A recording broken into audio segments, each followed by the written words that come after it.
নমস্কার বন্ধুরা, ইকুইটি ইনভেস্টরদের জন্য বর্তমানে চারিদিকে প্রচুর নেগেটিভ নয়েজ। যেরকম গ্লোবাল জিওপলিটিক্যাল টেনশন, ইউএস এবং ইরান কনফ্লিক্টের নেক্সট স্টেপ কি হতে চলেছে, ক্রুড অয়েলের জন্য ইন্ডিয়ান ইকোনমিতে কতটা ডাম্পিং হতে পারে, কারণ ক্রুড অয়েল ইন্ডিয়াকে 87% মতন ইম্পোর্ট করতে হয়, যে কারণে এই স্টেট অফ হরমুজে যত বেশি প্রবলেম হবে ইন্ডিয়ান ইকোনমিতে ইনফ্লেশন তত বেশি ট্রিগার করবে। এবং একই সাথে ডোনাল্ড ট্রাম্পের নেক্সট স্টেপ কি হতে চলেছে, এরকম কিছু ইনফরমেশন আপনার সাথে শেয়ার করব, যেটা অন্ততপক্ষে কালকের মার্কেটে আপনাদের কিছুটা হলেও কনফিডেন্স বিল্ড করতে হেল্প করতে পারে। কারণ বর্তমানে টোটাল ইকুইটি মার্কেটে চারিদিকে একতরফা নেগেটিভ নিউজ রয়েছে, কিন্তু তা সত্ত্বেও বেশ কিছু পজিটিভ সাইন যেগুলো কালকের মার্কেটে অন্ততপক্ষে কিছুটা হলেও বিগিনার ইনভেস্টরদের স্বস্তি দিতে পারে। তো চলুন সবার প্রথমে মিউচুয়াল ফান্ডের এসআইপি ডাটা, যেগুলো আমাদের যথেষ্ট পরিমাণে কনভিকশন দিতে পারে। সবার প্রথমে মিউচুয়াল ফান্ডে যদি আমরা ক্যাশ হোল্ডিংস দেখি, তাহলে লাস্ট 17 মাসের সব থেকে লোয়েস্ট পজিশনে চলে এসেছে। এটার মাধ্যমে আমরা দুটো জিনিস বুঝতে পারি, একটা পজিটিভ সাইন এবং একটা নেগেটিভ সাইন। পজিটিভটা আগে বলি। মিউচুয়াল ফান্ডের ক্যাশ হোল্ডিং যেহেতু 17 মাসের সব থেকে লোয়েস্ট পজিশনে এসেছে, তার মানে মিউচুয়াল ফান্ড কন্টিনিউয়াসলি এই নেগেটিভ মার্কেট সেন্টিমেন্টে কোয়ালিটি কোম্পানিতে ইনফ্লো করছে, যেটা আমাদের ক্লিয়ার সাইন দিচ্ছে যে বর্তমানে টোটাল মিউচুয়াল ফান্ডের ফান্ড ম্যানেজাররা ইন্ডিয়ান মার্কেট নিয়ে বুলিশ রয়েছে, যে কারণে তারা সব থেকে হাইয়েস্ট লেভেল ইনভেস্ট করে বসে আছে। তো অবশ্যই আমিও মনে করি যে লোয়ার লেভেলে কোয়ালিটি কোম্পানিরা অতিরিক্ত ডিসকাউন্টে পাওয়া যাচ্ছে, এটাকে আমাদের অপরচুনিটি হিসেবে দেখতে পারলে ভবিষ্যতে মার্কেট রিকভারিতে আমরা বেটার পারফরমেন্স করতে পারি। আর এসআইপি ডাটাতে কিছু পজিটিভ নেগেটিভ দুটো মিক্স ম্যাচ ডাটা রয়েছে। যেরকম এতদিনের ইন্ডিয়ার হিস্ট্রিতে লেটেস্ট মান্থে সব থেকে হাইয়েস্ট লেভেল এসআইপি এসেছে, 32,000 কোটি এসআইপি ইনফ্লো প্রিভিয়াস মান্থে এসেছে, যেটা বিশাল বড় পজিটিভ সাইন। রিটেল ইনভেস্টরদের কনভিকশন কন্টিনিউয়াসলি বাড়ছে এবং লোয়ার লেভেলে পারচেস করার অ্যাকুমুলেশন করার ক্ষমতাও বাড়ছে, যেটা পজিটিভ সাইন, ম্যাচুরিটি বোঝাচ্ছে। এবার মিউচুয়াল ফান্ডের এসআইপি স্টপেজ রেশিও, যেটা বেশ কিছু নেগেটিভ সাইন দিচ্ছে, যেখানে বর্তমানে টোটাল 10 কোটি অ্যাক্টিভ মিউচুয়াল ফান্ডের এসআইপি রয়েছে, যার মধ্যে লেটেস্ট মান্থে যদি আমি দেখি 53 লাখ নতুন এসআইপি ডিসকন্টিনিউ হয়েছে, যার এগেনস্টে প্রিভিয়াস মান্থে 52 লাখ নতুন এসআইপি কন্টিনিউ হয়েছে, মানে অ্যাকচুয়ালি নতুন করে করা হয়েছে, অ্যাক্টিভ হয়েছে। তার মানে 52 লাখ নতুন অ্যাক্টিভ হয়েছে, 53 লাখ এক্সিট হয়েছে, ডিসকন্টিনিউ হয়েছে। 100% স্টপেজ রেশিও, এটা নেগেটিভ সাইন, কারণ বেশ কিছু বিগিনার ইনভেস্টররা যারা মার্কেটকে না বুঝে লোয়ার লেভেলে তাদের স্টপ লস বুক করছে, এটা নেগেটিভ সাইন। একটু ম্যাচুরিটি আসছে।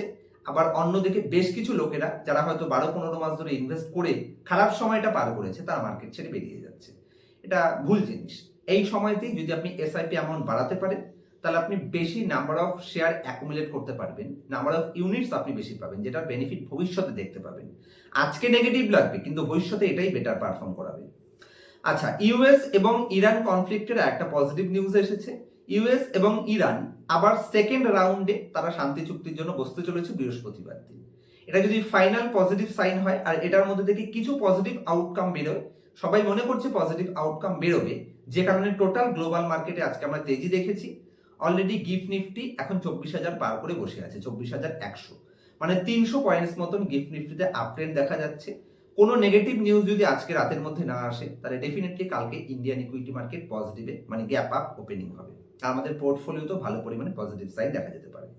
আর সেকেন্ড চুক্তিতে যদি কিছু পজিটিভ নিউজ বেরায়, তাহলে ইন্ডিয়ান মার্কেট একটা ভালো পারফর্ম করতে পারে, কারণ ইন্ডিয়ান মার্কেট বর্তমানে আমরা দেখতে পাচ্ছি গ্লোবাল মার্কেটকে আউট পারফরমেন্স করছে এবং নেগেটিভ নিউজেও ইন্ডিয়ান মার্কেট নিচে যেতে রাজি নয়। তার মানে মার্কেট পজিটিভ নিউজের জন্য অপেক্ষা করছে। মার্কেট কিছু প্রেডিক্ট করতে পারছে যে ফিউচারে সবকিছু পজিটিভ আউটকাম আসতে পারে, যে কারণে মার্কেট পজিটিভ দেখাচ্ছে। আর আমারও মনে হয় একটু কনভিকশনের সাথে হোল্ড করতে পারলে একটা শার্প বাউন্স ব্যাক আমরা ওর লাস্ট 4-5টা ট্রেডিং সেশনও দেখেছি এবং ফিউচারেও হয়তো দেখতে পারি আরো বেটার পারফরমেন্স, যেটা আমাদের পোর্টফোলিওকে খুব ফাস্ট রিকভারিতে হেল্প করতে পারে। আর অয়েল মার্কেট যদি আমি দেখি, তাহলে $97 চলে এসেছে, যেটা পরশু দিনও আমাদের মার্কেট ক্লোজিং হচ্ছিল সেই সময় তো $103-4 চলে গেছিল, তো সেখান থেকে রিডিউস হয়েছে, যেটাও মার্কেটের জন্য পজিটিভ সাইন। আর এর আগেও আমি বহুবার বলেছি, মার্কেটকে আমরা কখনো প্রেডিক্ট করার চেষ্টা করব না। যাদের কাছে একটু সময় রয়েছে, মিনিমাম 2-3 বছর সময় রয়েছে, আমি বলবো তাদের জন্য এটা বেস্ট অ্যাকুমুলেশন জোন। কারণ কোনো কারণবশত যদি এই যুদ্ধটা আরো 6 মাস বা 1 বছর এক্সট্রা চলে, তাহলে আর কি এক্সট্রা হতে পারে? যা নেগেটিভ হওয়ার মার্কেটের জন্য হয়ে গেছে, হয়তো 6 মাস মার্কেট আমাদের থেকে এক্সট্রা নিতে পারে, কিন্তু কোয়ালিটি কোম্পানি হলে মার্কেট কখনো আমাদের কাছ থেকে ক্যাপিটাল নেবে না। কালকে আমি আমার এক স্টুডেন্টের সাথে কথা বলছিলাম, তো ওর পোর্টফোলিও বর্তমানে 15% নেগেটিভে রয়েছে। তো ভয় পাচ্ছে যে এই কোম্পানিগুলো রিকভারি করে নতুন হাইতে আবার যাবে কিনা। এটুকু বোঝার চেষ্টা করুন, আদানি, আম্বানি বা টাটা, ইন্ডিয়ার মোস্ট রিচেস্ট যে সমস্ত হাউসগুলো রয়েছে, তাদের ম্যাক্সিমাম ক্যাপিটাল কি তারা ক্যাশে বসে আছে, ব্যাংকে আছে? তাদের টাকা তাদের কোম্পানিতেই ইনভেস্টেড রয়েছে, তাদের শেয়ারে, তাদের যে 50% শেয়ার প্রমোটারের কাছে রয়েছে, সেটাই তাদের অ্যাকচুয়াল নেটওয়ার্থ। তো তাদের ম্যাক্সিমাম টাকাটা তারা ইকুইটি মার্কেটেই রেখেছে। কেন?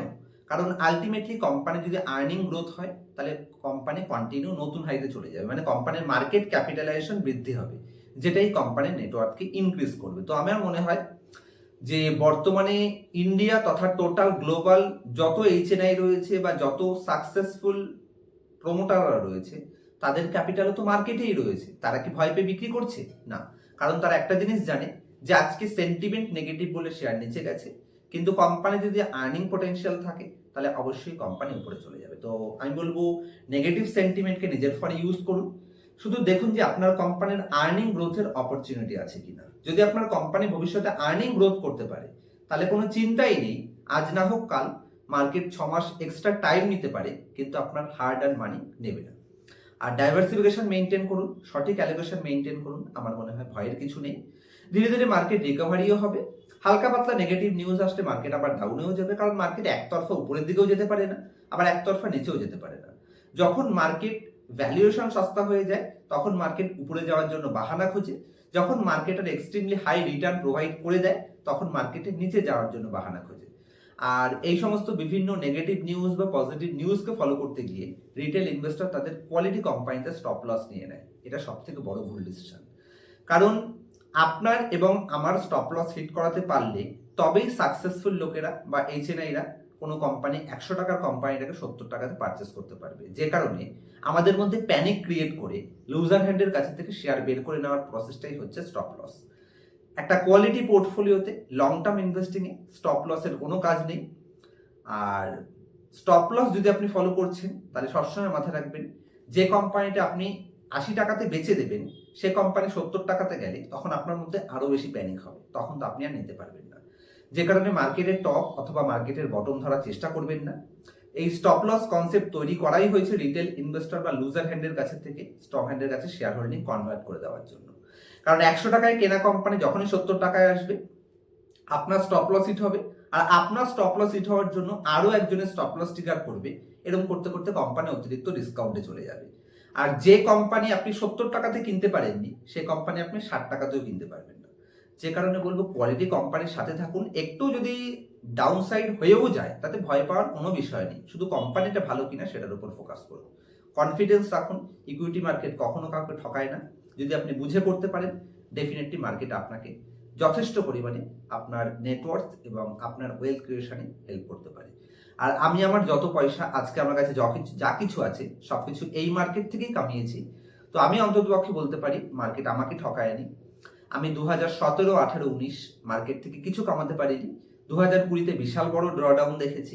4টে বছর বরবাদ করার পরে 2021, 22, 23, 24, 25 মার্কেট আমাকে যে পরিমাণে প্রফিট কামিয়ে দিয়েছে, আমি কনফিডেন্সের সাথে বলতে পারি যে কোনো কারণে যদি পোর্টফোলিও 15-20% ডাউনেও চলে যায়, কোয়ালিটি কোম্পানি হলে সেগুলো সব রিকভারি হবে। এটাই মার্কেটের পজিটিভ সাইড।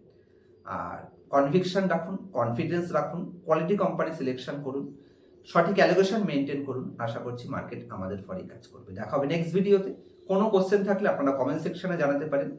স্টক মার্কেটকে যদি ইনডেপথে অ্যানালাইসিস শিখতে চাইছেন, কোনো কোয়ালিটি কোম্পানিকে কোন কোন সাইন দেখে বুঝতে পারবেন যে সেই কোম্পানিটা কোয়ালিটি কোম্পানি, কোনো কোম্পানি তাদের ডাটা চুরি করে দেখাচ্ছে কিনা, কোনো কোম্পানিকে মার্কেট সাইকেলের সাথে, স্টক স্পেসিফিক সাইকেলের সাথে ম্যাচ করে কি করে বুঝতে পারবেন যে মার্কেট নতুন হাইতে গেলেও সে কোম্পানি নতুন হাইতে যাবে কিনা। কারণ আপনার কোম্পানি যদি বুল ট্র্যাপ ফেজে থাকে, তাহলে মার্কেট রিকভারি করলেও হয়তো আপনার পোর্টফোলিও নাও রিকভারি করতে পারে। তো এই সমস্ত পয়েন্টস একদম জিরো থেকে স্টক মার্কেট কি করে কাজ করে থেকে শুরু করে, কোনো কোম্পানির ডাটা কি করে চুরি করে দেখায়, কোনো কোম্পানি প্রফিট চুরি করেও দেখাতে পারে যদি সে কোম্পানি অ্যাক্রুয়ালস আর্নিং এ ফ্রড করে। এই সমস্ত পয়েন্টস আমি এক্সট্রিমলি অ্যাডভান্স ক্লাসে শিখিয়ে থাকি এবং ক্লাসের পরে প্রত্যেকটা স্টুডেন্টের জন্য লাইফ টাইম সাপোর্টের ব্যবস্থাও থাকছে। ইন্টারেস্টেড থাকলে স্ক্রিনের উপর দেওয়া মোবাইল নাম্বারে কন্ট্যাক্ট করতে পারেন। দেখা হবে নেক্সট ভিডিওতে কোনো ইনফরমেটিভ টপিকের সাথে। ততক্ষণ পর্যন্ত হ্যাপি ইনভেস্টিং, হ্যাপি ট্রেডিং।